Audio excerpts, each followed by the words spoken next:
Hello friends, welcome to our YouTube channel चल academy. और आप सभी का चल अकेडमी पर स्वागत है। मैं हूं शादाब खान। और जैसा कि आपको पता है कि आरआरबी वो आरआरसी ग्रुप डी का एग्ज़ाम चल रहा है। अभी 4th फेज़ का एग्ज़ाम चल रहा है। 3 फेज़ के एग्ज़ाम आपके समाप्त हो चुके हैं। तो रेलवे लगातार साइंस में बच्चों को काफ़ी दिक्कत खड़ी हो रही है। रेलवे लगातार एनसीईआरटी से हूबहू क्वेश्चन पूछ ले रहा है, जो कि बच्चों की गले की हड्डी बना हुआ है। अब एनसीईआरटी की बुक कहाँ से लाई बच्चे, किसी के पास है किसी के पास नहीं है। और एकदम से अचानक से एग्ज़ाम का पैटर्न ऐसे बदला कि कोचिंग अच्छे अच्छे बच्चों ने जहाँ जहाँ से कोचिंग करी थी सबकी धरी की धरी रह गई जब हो क्वेश्चन पूछने लगा। अब किसी ने लूसेंट पढ़ रखी है, वाणी पढ़ रखी है, कुछ कुछ पढ़ के रट के बैठे हैं, वहाँ से क्वेश्चन ही नहीं पूछ रहा रेलवे। एनसीईआरटी से सीधा एक एक हेडिंग से क्वेश्चन उठा उठा के पूछ रहा है। मैंने भी खुद एग्ज़ाम दिया था और मेरे भी लगभग 89 के आसपास अटैम्प्ट रहे। और मेरा सेकंड फेज़ में मेरा एग्ज़ाम था। सेकंड में इसमें थर्ड फेज़ में थर्ड फेज़ में 15 तारीख में एग्ज़ाम था। तो चलिए वीडियो को स्टार्ट करते हैं। तो एनसीईआरटी से ये उसकी केमिस्ट्री की वीडियो मैं बना रहा हूँ, रासायनिक अभिक्रिया वाले पोर्शन से। तो रासायनिक अभिक्रिया पढ़ेंगे। तो रासायनिक अभिक्रिया क्या होती है, जैसे दूध का खुला छोड़ देना, ये एनसीईआरटी का एग्जाम्पल है। अपनी तरफ से भी दूंगा मैं और एनसीईआरटी की भी बात करेंगे। और वीडियो देखेंगे, कोशिश करेंगे कि 20 मिनट के अंदर अंदर समाप्त करें और तेज़ी से चीज़ों को सीखेंगे। जिन जिन बच्चों का एग्ज़ाम बचा हुआ है ज़्यादा से ज़्यादा नंबर ला सकें और गलती करने से बचें। तो दूध का खुला छोड़ देना, दूध फट जाता है गर्मियों के दिन में। लोहे पर जंग लग जाता है जब उसे खुला छोड़ देते हैं। और जब लोहे पर जंग लगता है तो उसका भार बढ़ जाता है। तो शब्दों पर ध्यान देना, भाषा पर पकड़ रखना बिल्कुल, और भावनाओं को भी समझना भाषा के साथ साथ। लोहे पर जब जंग लगता है तो उसका भार बढ़ जाता है। और लोहे पर जब जंग लगता है तो क्या बनता है, Fe2O3 इंटू करके XH2O। ये X है, ये वाला XH2O। लोहे का भार बढ़ जाता है, जो जंग लगता है। ये फेरिक ऑक्साइड बोलते हैं इसको, फेरिक ऑक्साइड। ठीक है फ्रेंड्स। अंगूर का किण्वन हो जाता है। किण्वन क्या होता है आपका, अवायवीय अवशन होता है। अवायवीय यानी कि वायु की अनुपस्थिति में आपका अपघटन होता है। वायु की अनुपस्थिति में आपका क्या होता है, अपघटन होता है अंगूर का। जैसे शराब वगैरह बनते हैं ना, सिरका और शराब बनती है, वो अवायवीय अवशन के दौरान ही बनता है, वायु की अनुपस्थिति में ही बनता है वो। भोजन का पकना ये भी एक रासायनिक प्रक्रिया है। भोजन में, शरीर में भोजन का पचना यानी कि डाइजेशन सिस्टम होता है हमारा, ये भी। सांस लेना आदि रासायनिक अभिक्रिया है। और ध्यान रखना, जो मैं बातें बता रहा हूँ ना, बड़े बड़े कोचिंग सेंटर में आप फीस दोगे वहाँ नहीं मिलेगी आपको ये बातें। बता रहा हूँ आपको। सांस लेना क्या है, एक ऊष्माक्षेपी अभिक्रिया है आपकी। ऊष्माक्षेपी यानी कि इसको एक्सोथर्मिक बोलते हैं। एक्सोथर्मिक, ये किस चीज़ का एग्जांपल है, एक्सोथर्मिक। अभी मैं हो सकता है यहाँ से आप तक को कुछ बात लगी ना हो, लेकिन मैं हो सकता है यहाँ तक कुछ हुआ ही ना हो, लेकिन रेलवे यहाँ से आपके 5 नंबर के क्वेश्चन पूछ चुका है। ये पूछ चुका है, ये पूछ चुका है, ये वाला पूछ चुका है, ये भी पूछ चुका है, ये भी पूछ चुका है। सारा सिस्टम कुछ भी नहीं छोड़ रहा। और एक ही तो एसएससी का तो फेवरेट क्वेश्चन था, अभी रेलवे का ही बन गया। जब मैग्नीशियम का फीता जलाया जाता है तो वह तेज चमकदार सफ़ेद लो के साथ जलता है, सफ़ेद लो। और हमें से कभी भी इसे डायरेक्ट नंगी आंखों से नहीं देखना चाहिए। काला चश्मा पहन कर ये प्रैक्टिकल करा जाता है। तो पूछ लेगा कि काला चश्मा पहन के इनमें से कौन सा प्रैक्टिकल किया जाता है, जब मैग्नीशियम के फीते को जलाया जाता है। फीता आपका पट्टी होती है और उसे पहले रेगमाल से साफ़ कर लिया जाता है, क्योंकि उस पर मैग्नीशियम ऑक्साइड की हल्की सी परत होती है, उसे हटाने के लिए। ये भी पूछ चुका है। अब मैग्नीशियम की बात कर रहे हैं हम, तो मैग्नीशियम क्या परमाणु क्रमांक कितना है, 12 है।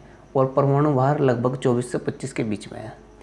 अब ये तो नहीं पूछ रहा है यहाँ से, लेकिन magnesium oxide, magnesium plus O2 ये केमिकल रिएक्शन कराएगा तो हमारा क्या बनेगा, MgO। तो आप देख रहे हो इधर O के 2 परमाणु हैं, इधर कितने हैं, 1 है। तो ये अनबैलेंस्ड रिएक्शन है। और ऐसी रिएक्शन को हम क्या कहते हैं, ऐसी रिएक्शन को हम कहते हैं फ्रेंड्स, इसे बोलते हैं हम कंकाली समीकरण। कंकाली समीकरण बोलते हैं इसको। कंकाली रासायनिक समीकरण है एक किस्म की, इसको कंकाली समीकरण बोलते हैं। लेकिन अगर मैं इसको ऐसे लिख दूँ, ये बैलेंस कब होगी, ये बैलेंस होगी इस तरीके से 2Mg + O2 = Mg2MgO। अब ये बैलेंस होगी। ये आपकी शुद्ध एवं संतुलित समीकरण होगी, संतुलित समीकरण शुद्ध होगी और संतुलित समीकरण होगी। इस तरीके का ये टर्म्स यूज करेंगे हम। संतुलित ज़्यादा प्रेफर रहेगा। तो चलिए यहाँ तक तो इतनी बात करते हैं। अब नेक्स्ट बढ़ते हैं। जिनका भी एग्ज़ाम है, तैयारी में ज़बरदस्त तरीके से आग लगा दो। आपका एग्ज़ाम बचा हुआ है अभी, और अभी तो आपका दक्षिण पश्चिम रेलवे जोन हुबली का बचा हुआ है। क्या सिस्टम आया अभी मुझे पता नहीं, मुझे क्या आया क्या उसका कुछ अभी। अब नेक्स्ट चलते हैं। ये इक्वेशन आपकी सारी की सारी NCERT है, NCERT पर ही बेस्ड है सारा का सारा डाटा है, और यहीं से रेलवे क्वेश्चन पूछ रहा है, तो वही पढ़ेंगे एग्ज़ाम से पहले। और वीडियो को लाइक शेयर कर दीजिए दबा करके अपने सभी यार दोस्तों में, और चैनल को जरूर सब्सक्राइब कर दीजिएगा, जुड़ दीजिएगा। बहुत कुछ दे रहा हूँ चैनल पर मैं आपको। अगर बिल्कुल बेसिक से पढ़ना है, अगर आपका एग्ज़ाम 8 तारीख में है ना, और आज 26 तारीख है, आप चाहो तो मेरी फिजिक्स का मैंने अपवर्तन परावर्तन पढ़ा रखा है, वहाँ से वीडियो देख लो कैसा पढ़ा रखा है। 10th क्लास वालों के लिए, वैसे तो आप भी देख लो, कोई दिक्कत नहीं है। अब यहाँ से एक इक्वेशन है ये वाली आपकी 3Fe + 4H2O। ये आपके यहाँ से कैसे चेक करते हैं? Fe के 3 है, 3 आगे, O के 4 है, 4 आगे, H2 के 4 दूनी 8। इस तरह से गुना करके देखते हैं, 4 दूनी 8, यहाँ पर गुना करेंगे 4 दूनी 8, यहाँ H है नहीं है तो ठीक है, ऐसे बैलेंस कर लेंगे, कोई दिक्कत नहीं होगी हमारी।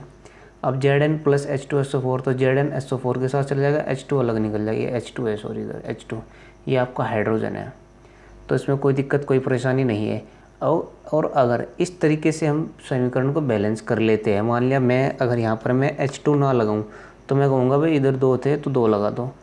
इस मेथड को क्या कहते हैं? हम हिट एंड ट्रायल मेथड बोलते हैं। Hit and trial method, hit and trial method बोलते हैं इसको केमिस्ट्री में, जहाँ पर हम रासायनिक इक्वेशन की बहुत ज़्यादा गहराइयों में ना जा कर के electron, proton, neutron, valency, covalent bond, valent bond, valency bond, इन single bond, double bond, triple bond, इनके बारे में बात ना करके केवल हिट एंड ट्रायल करते हैं। भाई 2 इसके थे, 2 इसके थे, तो 2, 4 उसके थे, 4 उसके, तो इसे कहते हैं तुक्का मेथड, हिट एंड ट्रायल। लेकिन हर इक्वेशन इस मेथड से सोल्व नहीं होती। ये तो हो जाती है जो मैं दिखा रहा हूँ, बाकी और गहरी इक्वेशन है भी इससे सोल्व नहीं होती।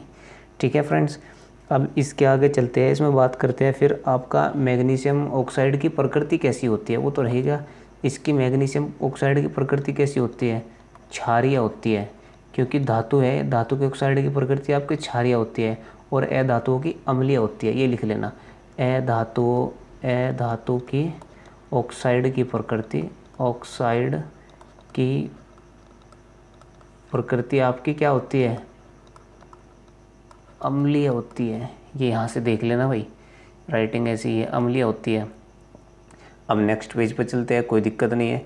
और इसमें भी आपका जिंक क्या है? जिंक का आपका, इसमें जिंक का आपका क्या है? इसमें जिंक का आपका 30 होता है परमाणु क्रमांक, ये आप याद रखना, इसका परमाणु क्रमांक 30 होता है। और H2SO4 का नाम क्या है? सल्फ्यूरिक एसिड, सल्फ्यूरिक एसिड होता है। और ये कहाँ पाया जाता है? अगर हम पूछने लगे कि अम्ल वर्षा जब होती है ना आपकी, अम्ल वर्षा, तो अम्ल वर्षा में ये 75% पाया जाता है। 75% आपका ये होता है। और लगभग 25% क्या होता है आपका? 25% होता है आपका HNO3 लगभग। ये अम्ल वर्षा की ये एक बात बता दी मैंने, देख लो। आप इसको ध्यान से पढ़ते चलोगे तो कोई दिक्कत आपको नहीं होगी। अम्ल वर्षा में ये पाया जाता है। एसिडिक रेन, यहीं से निकल कर ये बात। और एसिडिक रेन किसको बोलते हैं हम? एसिडिक रेन उसको बोलते हैं हम जब आपकी pH वैल्यू इससे नीचे चली जाती है। किससे नीचे? ये 5.6 के।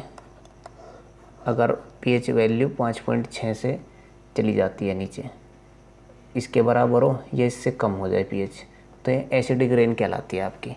नेक्स्ट चलिए, 9 मिनट हो गए। अब एक CO + 2H2O, 340 एटमॉस्फेरिक प्रेशर बोलते हैं, इसे वायुमंडलीय दाब बोलते हैं हिंदी में। तो CH3OH, इस इक्वेशन को याद करके चले जाना, रट लो, जैसे भी करो कर लो भाई, इसको रेलवे डायरेक्ट पूछ रहा है। अब एक प्रकाश संश्लेषण की मोस्ट इम्पोर्टेंट इक्वेशन है कि ये प्रकाश संश्लेषण अभी करेगी, यानी कि फोटोसिंथेसिस, जिससे प्रकाश की उपस्थिति में हरे पेड़ पौधे अपने भोजन बनाते हैं। तो 6CO2 + 12H2O, ध्यान रखना, 6CO2 + 12H2O, सूर्य का प्रकाश और क्लोरोफिल ये ज़रूरी है।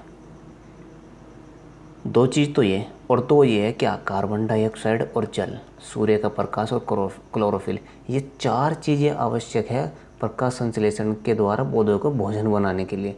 और भोजन किस रूप में बनता है, C6H12O6, ये क्या है आपका, ये आपका ग्लूकोज है, ये आपका ग्लूकोज बनता है, ये आपका ग्लूकोज बनता है, ग्लूकोज, ये आपका ग्लूकोज बनता है, ये आपका ऑक्सीजन हो गया, ये आपका फिर वाटर निकल गया। इससे कंफ्यूज मत होना, देखना इधर वाटर के 12 मोलिक्यूल है, इधर आपके 6 ही निकलेंगे बस, इधर भी निकलेगा पानी। और ये ग्लूकोज से क्या होता है, ग्लूकोज आपका क्या है, ग्लूकोज आपका एक किस्म का क्या है, आपका कार्बोहाइड्रेट है, कार्बोहाइड्रेट है। ग्लूकोज आपका कार्बोहाइड्रेट है, एक किस्म का कार्बोहाइड्रेट है। ग्लूकोज आपका एक किस्म का कार्बोहाइड्रेट है, इसको बात कर लेते हैं। कार्बोहाइड्रेट है, कार्बोहाइड्रेट से क्या होता है, आपको पेड़ पौधे अपना भोजन बनाते हैं और उससे उन्हें भोजन के रूप में उपस्थिति हो जाती है, भोजन अपनी पत्तियों में संचित कर लेता है पेड़ पौधे। और कार्बोहाइड्रेट अंत जो है मंड के रूप में पत्तियों में संचित हो जाता है, पत्तियों में संचित हो जाता है, जिसका निर्माण, उससे उन्हें एनर्जी मिलती है एक किस्म की। और उस एनर्जी का इस्तेमाल क्या करते हैं, फल बनाने में, अपनी वृद्धि करने में, पेड़ पौधे अपनी वृद्धि करने में, इस चीज़ों में इसका इस्तेमाल करते हैं। ये प्रकाश संश्लेषण की क्वेश्चन याद कर लेना, पूछी जा रही है बहुत ज़्यादा। चलिए भाई नेक्स्ट चलते हैं। अब आते हैं टाइप्स ऑफ रिएक्शन, इसे बोलते हैं हम संयोजन अभिक्रिया। संयोजन अभिक्रिया, संयोजन अभिक्रिया। इस संयोजन अभिक्रिया में क्या होता है, ये स्पेशल आपके आरआरसी ग्रुप डी वालों के लिए ही है। और इसके अलावा मैं कहूँ तो आने वाले टाइम में आपका नवंबर में दिल्ली पुलिस का एक एग्ज़ाम होगा असिस्टेंट वायरलेस ऑपरेटर का, वहाँ 25 नंबर की साइंस पूछे जाने वाली है, वहाँ भी ये वीडियो बहुत काम करेगी। और तब तक तो मैं कितनी सारी वीडियो लेकर आ जाऊँगा बेसिक्स की एनसीईआरटी से, बिल्कुल कोई दिक्कत नहीं होगी आपको। ये CAO है, CAO इसे बोलते हैं हम बिना बुझा चूना, बिना बुझा चूना। और ये आपका पानी है, आपको पता ही है। जब हम इनको एक जगह मिलाते हैं ना जब, तो क्या बनता है, ये बनता है हमारा बुझा हुआ चूना, बुझा हुआ चूना, ठीक है। इसे क्विक लाइम भी बोलते हैं, इसे स्लैक्ड लाइम भी बोलते हैं। ध्यान रखना, भाषा पर ध्यान रखना, पहले बता रहा हूँ, सब चीज़ें नहीं लिख रहा हूँ। एक जगह मिलाएंगे, आपने देखा होगा घरों में जब हम पुताई करते हैं, इसको कली भी बोलते हैं, यहाँ पर उत्तर भारत में कली को लाते हैं तो पानी में डाल देते हैं एक ड्राम में लेकर के लोहे के, और फिर क्या होता है आपने देखा होगा उसमें खदके लगने शुरू हो जाते हैं, उबलने शुरू हो जाते हैं, उसका टेम्परेचर बहुत ज़्यादा बढ़ जाता है, फिर वो बुझ जाता है, आखिर में ठंडा पड़ जाता है वो। इस तरीके से ये काम करेंगे हम। ये कंपोजिशन रिएक्शन होती है संयोजन अभिक्रिया। संयोजन अभिक्रिया की परिभाषा क्या लिखोगे आप, अगर परिभाषा लिखने पर आया जाए तो जिसमें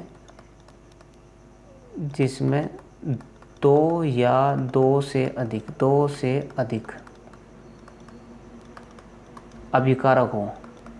अभिकारक मिलकर एकल उत्पाद बनाते हैं, संयोजन अभिक्रिया कहलाती है। बस आगे लिख दो, इसमें कोई दिक्कत नहीं है। जैसे मैं दिखाता हूँ अभी एक एग्जांपल आपको, A+B बराबर कोई AB प्रोडक्ट बना दें, ये आपका संयोजन अभिक्रिया का उदाहरण हो गया। यहाँ पर 2 है, हो सकता है यहाँ पर आपके 2 या 3 या 4 भी हो सकते हैं, तो भी आपका ABCD ही बनाएगा। अगर A+B+C हो गया तो आपका ABC ही बनाएगा। ये तीनों ही आपके बेस्ट एग्जाम्पल हैं।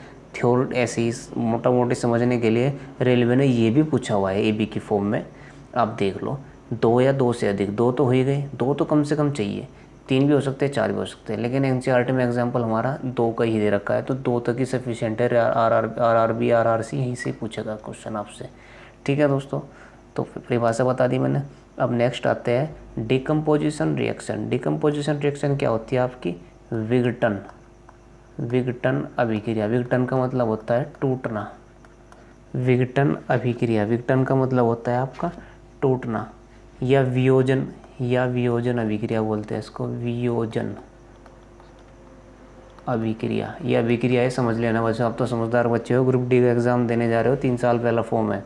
ये हीट का मतलब उसमें होता है यहाँ से 2FeSO4, मोस्ट इंपॉर्टेंट इक्वेशन है 2FeSO4। जब ये टूटेगा ना, इसकी परिभाषा सुन लो क्या लिखा होगा, डिकम्पोजिशन रिएक्शन उसे कहते हैं जब कोई एकल अभिकारक, ये अभिकारक होता है हमारा इधर, अभिकारक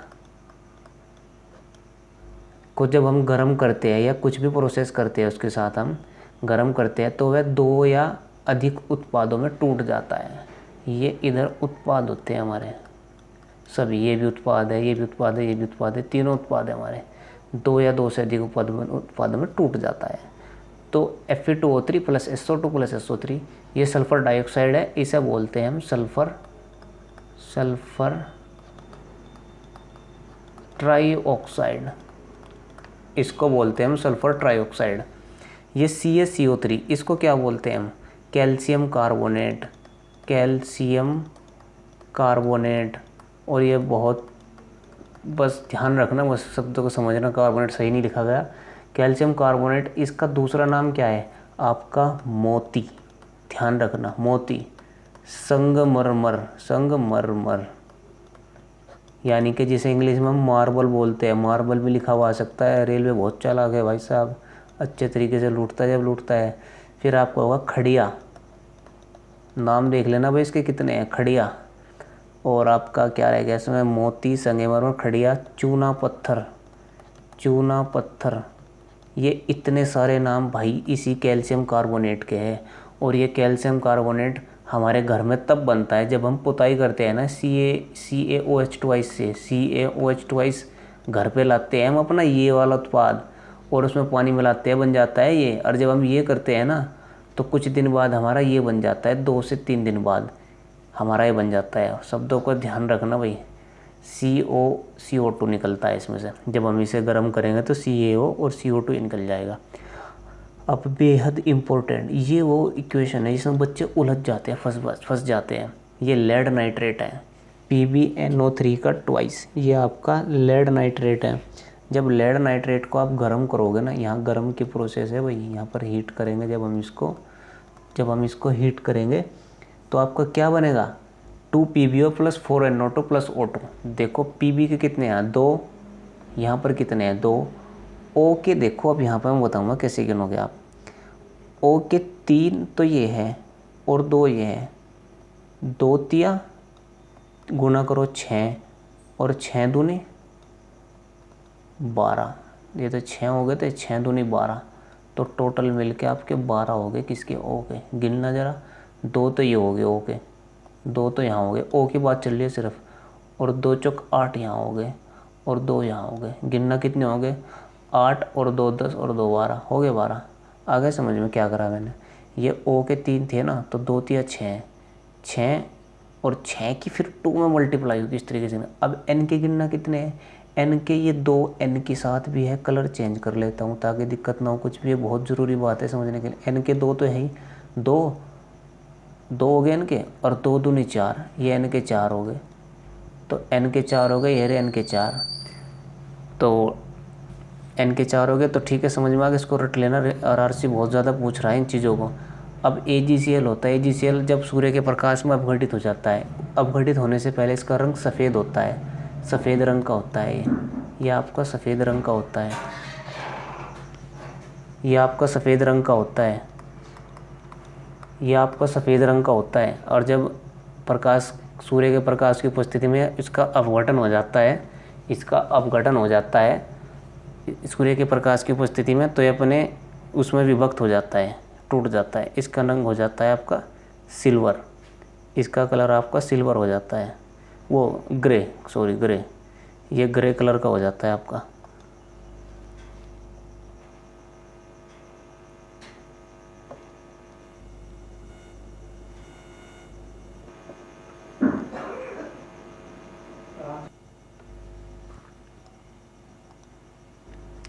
तो फ्रेंड्स आपका 2AgCl था, ये सफ़ेद कलर का होता है पहले। और जब यहाँ पर सूर्य का प्रकाश होता है ना,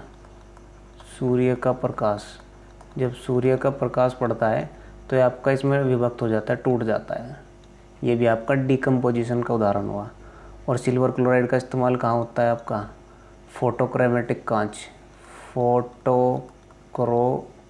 ये क्या है भाई, क्या का ध्यान रखना, फोटोक्रोमेटिक कांच,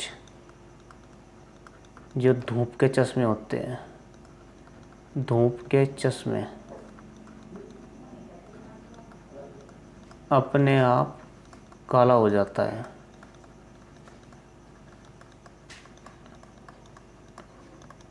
ये अपने आप काला हो जाता है।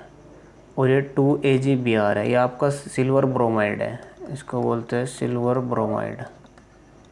ये आपका सिल्वर ब्रोमाइड है और इसका इस्तेमाल कहाँ होता है आपका? ब्लैक एंड वाइट फोटोग्राफी में, ब्लैक एंड वाइट फोटोग्राफी में आपका इसका इस्तेमाल होता है आपका ब्लैक एंड वाइट फोटोग्राफी में। ये भी टूट जाता है अगर इसे हम कांच की रंगीन बोतल में रखते हैं। यह है कांच की रंगीन बोतल में रखा जाता है, रंगीन बोतल में रखा जाता है, कांच की रंगीन बोतल में रखा जाता है इसको, इसलिए इसको। चलिए अब नेक्स्ट पे चलते हैं बहुत तेज़ी के साथ। डिस्प्लेसमेंट रिएक्शन आ गया। डिस्प्लेसमेंट को बोलते हैं विस्थापन रिएक्शन, विस्थापन अभिक्रिया। अब समझो, बस ग्रुप डी का एग्ज़ाम देने जा रहे हो। ये तीनों की तीनों इक्वेशन बेहद इंपॉर्टेंट है और ये मोस्ट इम्पोर्टेंट है। इसके जब पेपर की शिफ्ट अगर हल्की सी टफ होगी ना, हल्की सी, तो ये पूछी जाएगी ज़रूर।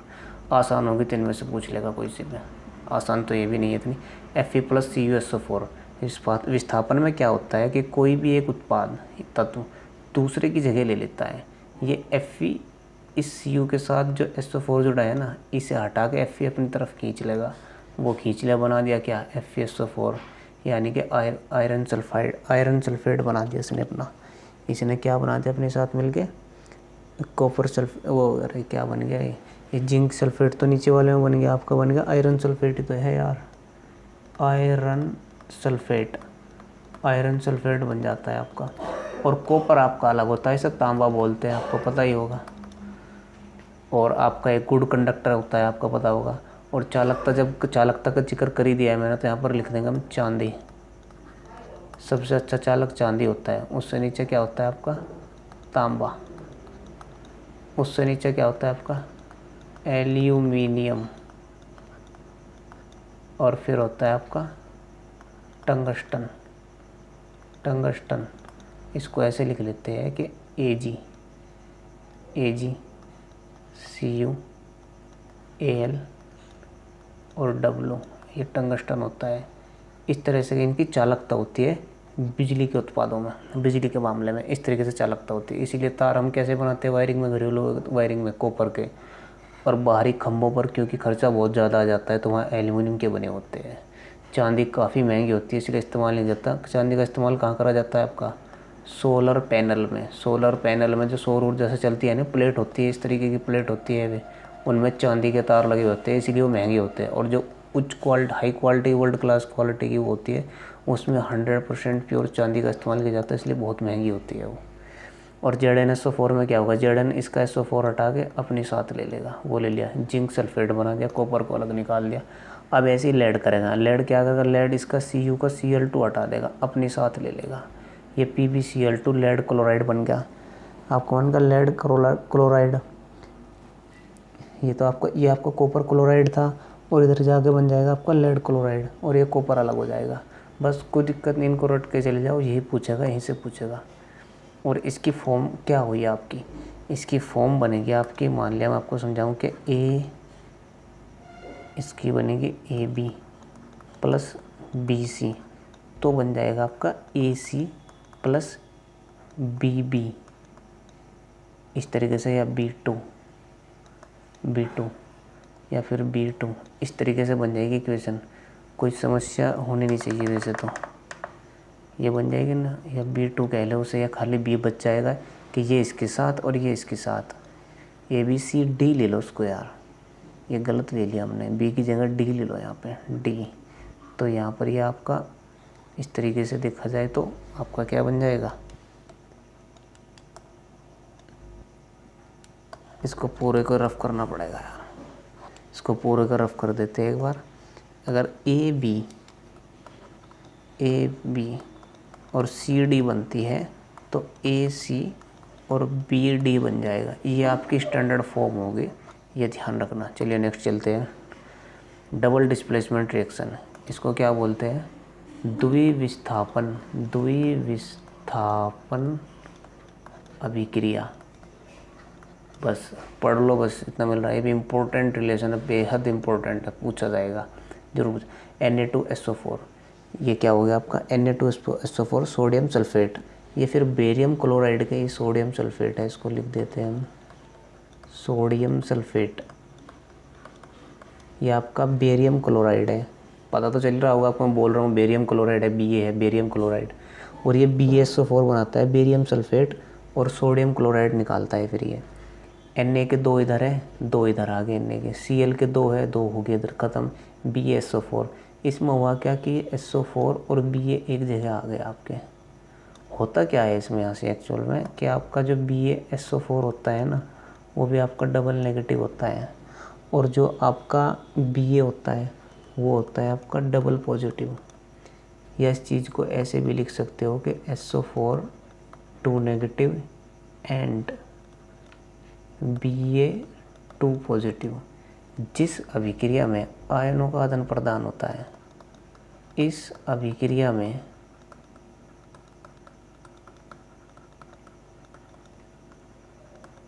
आयनों का आदान प्रदान होता है, आयनों का आदान प्रदान होता है।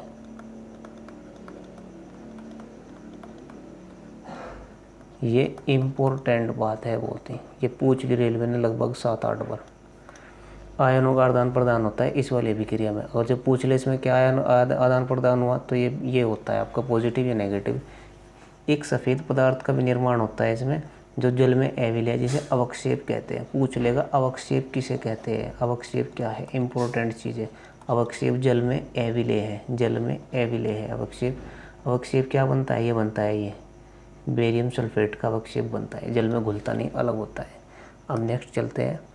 डबल डिस्प्लेसमेंट के बाद आपका तो